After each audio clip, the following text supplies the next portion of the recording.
नमस्कार, मेरा नाम है सत्संग और इस खास मुद्दे में आज हम बातचीत करेंगे एक बहुत ही पॉपुलर इन्फ्लुएंसर संसार क्रांति नाम से एक सोशल मीडिया प्लेटफॉर्म चलाते हैं, जिनको पॉपुलरली लोग कर्मू के नाम से जानते हैं। कर्मू धर्मू के नाम से ये संसार क्रांति नाम से चैनल है। जो उसका जो संचालक है कर्मू, उसको भिवानी पुलिस ने अरेस्ट कर लिया है। जो भी मनीषा वाला मामला चल रहा था भिवानी से, उसमें उन पर आरोप है कि उन्होंने मिस इन्फॉर्मेशन और भावनाएं भड़काने का काम किया है। वो एग्जैक्ट एफआईआर क्या है और जो हमारे कंटेंट क्रिएटर भाई हैं उनको किन किन बातों का ध्यान रखना चाहिए कि इस तरह के लीगल मसलों से बच सकें और अगर गलती हो जाए तो सुधार कैसे करें। और अकेले ये कर्मू की गिरफ्तारी नहीं है, इससे पहले भी कई पत्रकारों पे, चाहे वो नेशनल मीडिया के प्रिंट के बंदे हो, डिजिटल के बंदे हो, या और भी अपना अपना जैसे प्लेटफार्म चलाते हैं, उन लोगों पे पहले ऐसी कार्रवाई हो चुकी है। खरखोदा में हो चुकी है, करनाल में हो चुकी है, गोहाना में अभी रिसेंटली एक डिजिटल प्लेटफार्म चलाने वाले को गिरफ्तार किया था। तो अब बात जैसे कर्मू की गिरफ्तारी हुई तो एकदम से सोशल मीडिया पे ना एक बहस छिड़ गई है। कोई उसको सही बता रहा है, कोई गलत बता रहा है। तो आज हम बात करेंगे कि जो कंटेंट क्रिएटर है, इन्फ्लुएंसर है या यूट्यूबर्स जिसको बोलते हैं, उनको किन चीज़ों का ध्यान रखना चाहिए ताकि उन पर कोई कानूनी कार्रवाई ना हो। ओपी भाई, ये जो कर्मू है ना, जो अभी अरेस्ट हुआ है, इसका जन्म हुआ था जींद बाई इलेक्शन में। और जींद बाई इलेक्शन में बहुत सारे इस तरह के सोशल मीडिया प्लेटफॉर्म जो हैं उनका जन्म हुआ था, तो उनमें से एक नाम था कर्मू। ये जींद में ये ऑपरेट करते थे और इनकी जो शैली है ना कर्मू की, जिसके कारण ये बहुत ही वायरल पॉपुलर हैं। ये अपने आप को ना मतलब ऐसे जॉनर इन्होंने पकड़ा हुआ है जो आम आदमी को एकदम से कैच करता है। और अगर आप इनके सोशल मीडिया पेज पर जाएंगे तो लोगों के आपस के जो विवाद हैं, सास बहू के विवाद हैं, दरानी जठानी का जो रोड़ा है, ज़मीनों के मसले हैं, मैं कहता हूँ कि ऐसा कोई मतलब ये बिल्कुल घर के अंदर, बेडरूम के अंदर घुस गया है। इस तरह की अगर आप इनकी कंटेंट को देखें ना, इस तरह कंटेंट ये इनकी ना एक पॉपुलर सी एक वीडियो आती है, देसी रेड मारते हैं ये। हाँ, देसी रेड किसी भी, हालांकि वो सारा ही स्क्रिप्टेड होता है, प्रायोजित तो हाँ। और लेकिन वो आम जो लोग हैं वो ये देखते हैं कि भाई आज तो कर्मू ने देसी रेड मार दी, कभी अब ऐसिंग चौटाला के घर में भी ऐसे ही एक बार ये इंटरव्यू लेने गए थे तो बोले कि आज भाई तेजा खेरा फार्म पे ना देसी रेड कर्मू की मार दे। तो बताते हैं कि अब ऐसिंग चौटाला का भाई ये केस होता लिया है, तुम ये कौन है रेड वेड मारने वाला। और ऐसे कभी आपने देखा होगा, हाईवे पे जा रहे हैं, एकदम से गाड़ी भगा के किसी के सामने गाड़ी रोक दी, टोल पे झगड़ा कर दिया। आपने देखा होगा एक बार ये जो रॉकी मित्तल का रास्ता रोक लिया, बोले कि आज ये रॉकी मित्तल के पीछे लग रहे थे भैया देसी पत्रकार कर्मू की टीम, और आज ये पकड़ा गया है। और फिर वो उनसे बातचीत करते हैं अलग तरीके से। तो ये पॉपुलर तो हुए थे ऐसे ही कि देसी रेड मारते हैं, लेकिन सत्सिंह जी कई बार तो ये चीज़ें लोगों को पसंद आती है, लेकिन कई बार क्या होता है कि आदमी फ्लो में आते आते, या जैसे पब्लिसिटी मिलती है, अच्छे व्यूज़ आते हैं, अच्छे कमेंट्स आते हैं, तो आदमी कोई भी है वो अपनी सीमाओं को लांघ देता है। इसमें एक चीज़ और कहना चाहूँगा, बेसिकली ये एक बहुत अच्छा कर्मू है ना, बहुत अच्छा एक एंटरटेनर तो है, लेकिन जो भिवानी में मामला हुआ मनीषा वाला, वो कोई एंटरटेनमेंट नहीं है। वो बहुत ही संवेदनशील, बहुत ही सेंसिटिव, और ख़ास करके इस मामले की इम्पोर्टेंस और ग्रेविटी इसलिए भी बढ़ जाती है क्योंकि इस पर बहुत सारे लोग जो है ना इकट्ठा हो चुके थे, पूरी स्टेट में प्रोटेस्ट हो रहे थे और वो न्याय के लिए इकट्ठा हुए थे। जस्टिस फॉर मनीषा, ये एक कॉमन थीम सभी ने पकड़ा हुआ था। और वहाँ जो एफआईआर के अंदर मैं पढ़ के सुनाऊंगा, अभी एफआईआर के अंदर जो कंप्लेंट है उसके अंदर जो मेंशन है वो हिला देगा। कम से कम आप देखिए, आप एक कंटेंट क्रिएटर हैं, आपका काम है लोगों को इन्फॉर्म करना, लोगों को एजुकेट करना, और किसी की आवाज़ अगर आपने उठानी है तो आप तथ्यों के साथ आवाज़ उठाइए।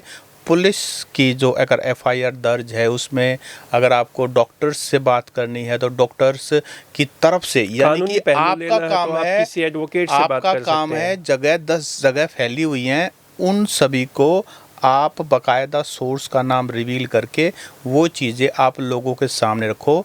ये नहीं कि आप खुद ही वकील हैं, आप खुद ही जज हैं, मैं दिलाऊंगा न्याय, ये कहना तो ये तो कोई बात हुई नहीं ना। मतलब देखो आप तो इसका मतलब आप ये देखिए ना, कानून से भी बढ़ के आप, कानून भी आप ही है, आरोपी भी आप है, पीड़ित भी आप है, ये कैसे possible? This is not journalism. कम से कम देखो, मुझे और आपको 15-17 साल हो गए हैं, 20 साल 20 साल के करीब 2 दशक होने हाँ, को है, होने को है।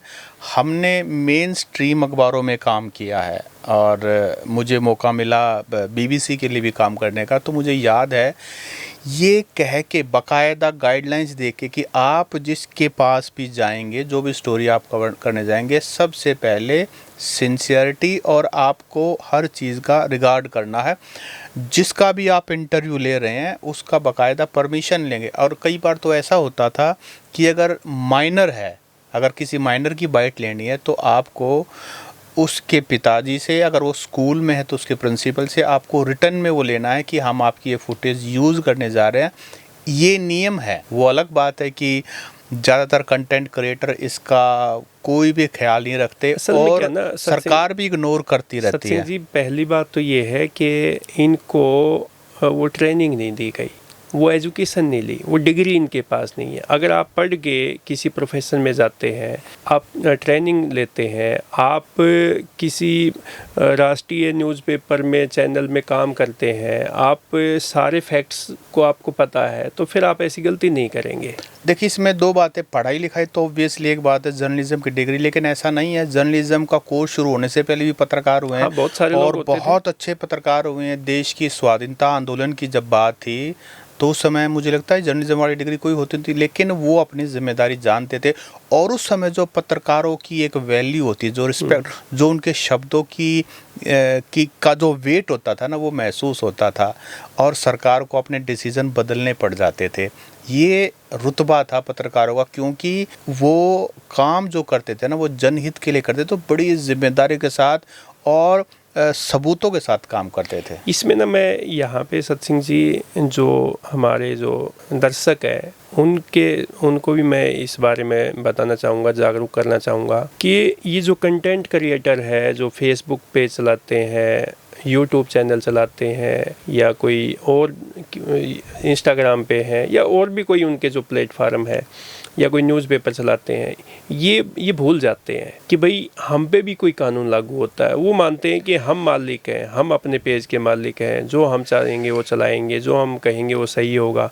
लेकिन ये इनको इन चीज़ों का ध्यान रखना चाहिए कि जो न्यूज़पेपर पे, जो टीवी चैनल पे जो नियम लागू होते हैं, वही नियम आपके सोशल मीडिया हैंडल्स जो आप चलाते हैं, जो प्लेटफार्म चलाते हैं, उन पे भी यही नियम लागू होते हैं। आप किसी की मानहानि नहीं कर सकते, आप समाज में ऐसा काम नहीं कर सकते जिसमें देश की में कोई अशांति पैदा हो जाए, धर्म जाति के आधार पर दंगे ना हो जाए, या आप किसी माइनर की आइडेंटिटी आप डिस्क्लोज नहीं कर सकते। सेक्सुअल असोल्ट वाले मामले में आप आइडेंटिटी डिस्क्लोज नहीं कर सकते। यहाँ हम कई बार देखते हैं कि सोशल मीडिया पे कुछ चैनल ऐसे हैं कोई कि वो रेप विक्टिम जो है महिला, उसका इंटरव्यू लाइव चला देते हैं, उनकी आइडेंटिटी दिखा देते हैं, उनका फोटो डाल देते हैं।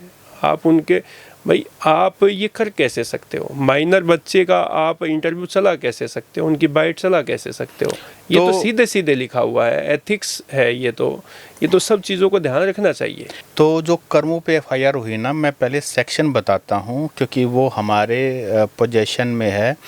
कर्मों पर information technology act 2000 67A, information IT act 2072 और जो भारतीय न्याय संहिता बीएनएस 2023 है उसके हिसाब से 196 और उसके बाद बीएनएस की 223 बी और बीएनएस की फिर 353 और उसके बाद बीएनएस की 356, ये धाराएं जो हैं कर्मों पे लगाई गई हैं। ये पुलिस की एफआईआर के हिसाब से बता रहा हूँ। और जो कंप्लेंट है, जो डिस्क्रिप्शन है उसके अंदर, मैं एक बार वो भी पढ़ सुना देता हूँ। तो इसके अंदर मुझे थोड़ा चश्मा हटाना पड़ेगा। इसके अंदर है, मीडिया प्लेटफॉर्म पर भड़काऊ पोस्ट करने के संबंध में कार्रवाई हेतु, ये मैं एफआईआर पढ़ के सुना रहा हूँ। महोदय जी, जिला भिवानी में कानून व्यवस्था बनाए रखने हेतु सोशल मीडिया प्लेटफॉर्म पर भड़काऊ पोस्ट या वीडियो डालने वालों की निगरानी करते समय सामने आया है कि विभिन्न सोशल मीडिया प्लेटफॉर्मों से झूठी व भ्रामक सूचनाएं प्रकाशित करके जिला भिवानी में कानून व्यवस्था बिगाड़ने की कोशिश की जा रही है।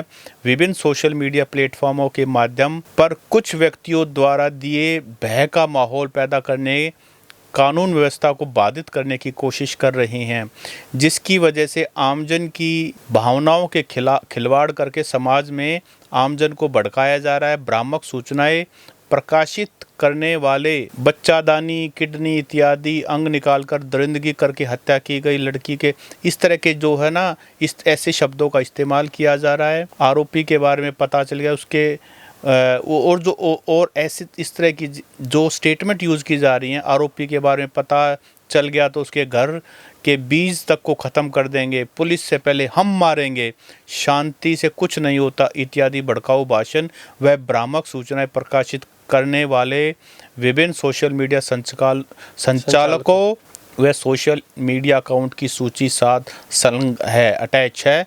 तो ये जो है पत्रकार का काम नहीं है। This is not a journalist job. अगर एफआईआर को पढ़ें, जो एफआईआर के अंदर लिखा है, अगर इस तरह की इन्फ्लेमेटरी भड़काऊ भाषण अगर कोई अपने इस तरह का कोई रेंट कर रहा है तो देखो आपके पास ये कंटेंट क्रिएशन का, ये तो मैं कह रहा हूँ कि ये वैसे भी एक सभ्य समाज में, मैं कह रहा हूँ सत्सिंह जी, आप के पास देखो, आप के पास पोस्टमार्टम रिपोर्ट है, फोरेंसिक की रिपोर्ट आपके हाथ में है, आपके सामने कोई एक्सपर्ट बंदा बैठा है, अगर वो कोई जानकारी आपको दे रहा है तो ये हम मान सकते हैं। वो तो एक तरीका है, ये वो तरीका तो एक जर्नलिस्टिक वे है। आप कोई पुलिस ऑफिसर की कोई स्टेटमेंट है, उन्होंने इन्वेस्टिगेशन में क्या चीज़ें सामने आई, वो अगर अपनी स्टेटमेंट दे रहा है तो वो आप चला सकते हैं, आप उसको अखबार में पब्लिश कर सकते हैं, आप चैनल पे चला सकते हैं। आप अपनी तरफ से ही सुनी सुनाई बातें नहीं, ये सुनी सुनाई बातें नहीं, ये तो क्रिएट की हुई है ताकि लोगों का अटेंशन में, तो एक पर्टिकुलर कर्मों वाली बात है, ये तो आई बॉल्स को ग्रैब करने का, लोगों को जोड़ने का, भड़काने का, सीधा सीधा जो एफआईआर के अंदर लिखा हुआ है। तो वही तो हम कह रहे हैं ना, हम पत्रकार लोग हैं, हम किसी सुनी सुनाई बातों पे भी हम न्यूज़ फाइल नहीं कर सकते, हम कंटेंट नहीं बना सकते। आप उसको वेरीफाई कीजिए, आप वेरीफाई कर लेंगे तो आप कंटेंट क्रिएट कर सकते हो। वेरीफाई करने के बाद भी, जैसे कि हम लंबे समय तक प्रिंट मीडिया में करते हैं, उसमें प्रशासन का वर्जन जाना ज़रूरी है।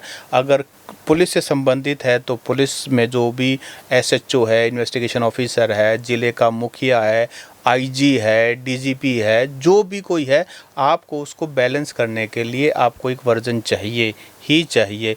और उसके अलावा अगर मामला नॉन पुलिस है तो आपको डिप्टी कमिश्नर, एसडीएम या कमिश्नर या जो भी है, आपको कोई ना कोई या फिर आपके पास डॉक्यूमेंट हो। अगर आपके पास डॉक्यूमेंट है तो फिर भी आप उस वो भी संभल के, आपको भाषा पे आपको संयम रखना होगा, आपको ऐसी शब्दों का इस्तेमाल करने से बचना होगा जिससे समाज में मैसेज गलत जाए, भड़काए लोग, या कोई और ऐसा कि जिसका उसका गलत असर सोसाइटी पे जाए, किसी भी वे में जा सकता है वो। तो आप कोई ऐसी गलत सूचना नहीं दे सकते, आप कोई अफवाह नहीं फैला सकते, आप कोई ऐसी जानकारी आप पब्लिक के सामने सार्वजनिक नहीं कर सकते जिससे आपने कोई अनुमति ना ली हो।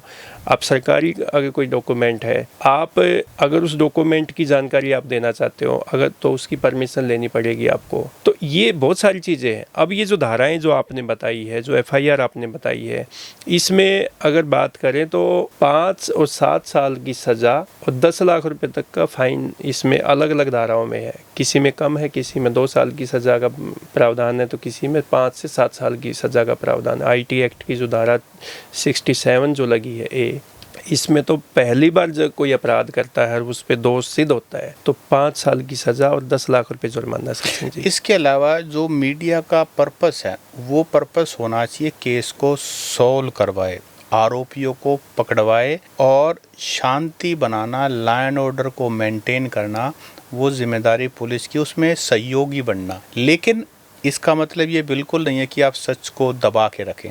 सच सामने लेके आएँ, बट विद रिस्पॉन्सिबिलिटी। हम तो जब न्यूज़पेपर में जैसे हम रिपोर्टिंग करते थे तो बहुत बड़े से बड़े ऑफिसर जो है, चाहे वो पुलिस के हो या प्रशासन के हो, वो ये कहते थे कि भाई हम, कई बार तो क्या होता है कि आपकी न्यूज़ से हमें फ़ायदा हो जाता है, हम जांच आगे बढ़ा सकते हैं, हम आपकी मदद से वहाँ तक पहुँच सकते हैं जहाँ पे भाई एक आम आदमी नई इन्फॉर्मेशन दे पाता, सामने नहीं आ पाता। तो ये कोई ऐसा नहीं है। और वो कहते हैं कि भाई जैसे आपने कोई कमी बताई, अगर कोई जांच में कहीं पे कमी है, कोई अफसर लापरवाही कर रहा है, कोई कर्मचारी इसको कहीं किसी एंगल पे लापरवाही कर रहा है, तो अगर कोई रिपोर्ट तथ्यों के आधार पे आप पेश करते हैं, जारी करते हैं, तो उस पर संज्ञान भी होता है, ऐसा नहीं होता। तो ये सब चीज़ें हैं। ये कोई ऐसा नहीं है कि भाई रिपोर्टिंग करने से उससे प्रशासन, अधिकारी, ये सब लोग परेशान होते हैं। परेशान कोई नहीं होता। रिपोर्टिंग का मैं और भी देखो, हिंदी अखबारों में रिपोर्टिंग से बेनिफिट ये होता है कि बहुत सारे आमजन तक जब ये बात पहुंचती है तो नए तथ्य सामने आते हैं। लोग आकर के पुलिस के सामने आते हैं कि हमने अखबार पढ़ा और ये मामला है, इस मामले में उस दिन में ऐसे मतलब कुछ ना कुछ पुलिस को बेनिफिट होता है। अंग्रेजी अखबारों की रिपोर्टिंग का बेनिफिट होता है कि जो टॉप लेवल के ऑफिसर्स होते हैं और जो सरकार के अंदर जिम्मेदार वो होते हैं, वो उसका संज्ञान लेते हैं। नीचे भी दबाव बना रहता है प्रशासन के ऊपर कि इस मामले को सुलझाना है। लेकिन अब जो ज़माना है वो मोबाइल का ज़माना है सचिन जी, डिजिटल का ज़माना है। तो आज के टाइम में सब इन्फॉर्मेशन बहुत फास्ट मिलती है। सोसाइटी में हर आदमी के हाथ में मोबाइल है, इंटरनेट है, बहुत सारे प्लेटफार्म है, तो वहाँ पे उनको इन्फॉर्मेशन मिलती है क्विक। और क्विक इन्फॉर्मेशन का फ़ायदे भी है और क्विक इन्फॉर्मेशन के नुकसान भी है। नहीं देखो, सेंसेशनाइजेशन जो है ना, वो तो जब से इलेक्ट्रॉनिक मीडिया है तब से शुरुआत हो गई थी। लेकिन सोशल मीडिया एक ऐसा हथियार आ गया कि सबके हाथ में मोबाइल आ गया। अब आप देखेंगे किसी भी प्रोटेस्ट साइट पर हर कोई अपने मोबाइल से इस तरह से अपना फ़ोटो खींच रहा है, अपनी रील बना रहा है। और उनको रील बनाने से मतलब है मामले की सेंसिटिविटी, मामले की ग्रेविटी, मामला कितना गंभीर है। और मैं ये कहता हूँ कि ये भी एक बड़ा नया ट्रेंड जो ना देखने को मिल रहा है। इसके कारण भी बहुत कुछ जो ना गड़बड़ा जाता है। हमारे जो कंटेंट क्रिएटर्स हैं उनकी जिम्मेदारी है कि आप जो कुछ भी पेश करें, या तो कोई रिपोर्ट आपके हाथ में हो और आप जो कुछ भी बता रहे हैं, इस तरह के मामले में जो भिवानी में मनीषा वाला मामला था, उसमें जो कुछ भी आप कोट करें, या तो डॉक्यूमेंट आपके हाथ में, या पुलिस की रिपोर्ट के अनुसार, या ग्रामीणों के अनुसार, या फिर परिवारजनों के अनुसार, डॉक्टर के अनुसार, आपको ये चीज़ मेंशन करके ही बात को आगे बढ़ाना है। तो इसमें जो कंटेंट क्रिएटर है, पत्रकार हैं, उनके लिए भी ये सीख है कर्मों की गिरफ्तारी। इसको आप अन्यथा ना ले। ये हर सब के लिए, जो भी कंटेंट क्रिएटर है, यूट्यूबर है, पत्रकार है, उनके लिए, सब के लिए सीख है कि आप लोग जो है आप फैक्ट पे काम करें। कोई भी मामला है उसको अपने सोर्स से 2 से 3 4 लोगों से आप उसकी जांच करें, तब उसको पब्लिश करें या अपने चैनल पे चलाएं। आप भाषा पर संयम रखें। कोई ऐसी अफवाह, कोई ऐसी बात अपने चैनल पे, अपने प्लेटफार्म पे ना कहे जो सोसाइटी में धर्म के नाम पे, जाति के नाम पे, स्थान के नाम पे कोई आपस में टकराव की स्थिति पैदा ना हो। और बहुत सारी ऐसी चीज़ें हैं कि जिसका आप लोगों ने ध्यान रखना होता है।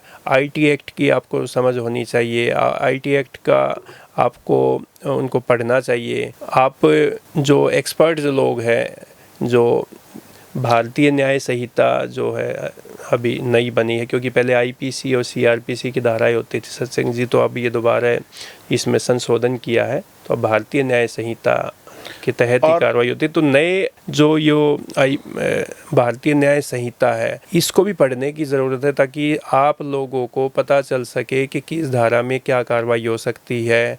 क्योंकि सुनी सुनाई बातें और जो आप अपने तरीके से क्रिएट करके पब्लिक के सामने पेश करते हैं, वो कई बार घातक साबित हो सकती है। इसके अलावा जो हमारे कंटेंट क्रिएटर भाई हैं, वो ये भी ध्यान रखें कि आप अपनी एक नीश तैयार कर लें, आप अपनी एक लाइन तैयार कर लें कि आपको कंटेंट किस पे बनाना है। अगर आप हर कुछ क्रिएट करने की कोशिश करेंगे तो आप कुछ भी क्रिएट नहीं कर पाएंगे, सिर्फ आपको व्यूज़ पे पीछे भागेंगे। तो क्योंकि क्राइम रिपोर्टिंग करना एक बहुत बड़ी जिम्मेदारी है। आप क्राइम रिपोर्टिंग करते हैं तो फिर धीरे धीरे आपको उसके बेसिक्स पता लग जाएंगे। आप अगर पॉलिटिक्स कवर कर रहे हैं, पॉलिटिक्स कवर, या फिर आपके पास लंबा चौड़ा अनुभव हो 15-20 सालों का, जिसमें आपने सब कुछ कवर किया, तो आप उसकी रिपोर्टिंग कर सकते हैं। और बेहतर तो ये होगा अगर आप ब्रेकिंग न्यूज़ में जा रहे हैं तो किसी अच्छे पत्रकार की आप राय ज़रूर लेते रहें, और जो लीगल एक्सपर्ट्स हैं, जो भी आपके शहर में, आपके कस्बे में बढ़िया वकील है, उनसे आपके कंटेंट की समीक्षा भी करवाते रहें कि क्या मैं लीगली सही हूं। अगर सुधार की ज़रूरत है, कोई वीडियो डिलीट करने की ज़रूरत है, तो समय से डिलीट कर दें, अन्यथा कोई बड़ी कार्रवाई होगी और फिर सब तमाशा देखेंगे, साथ कोई नहीं देने वाला। नमस्कार। नमस्कार।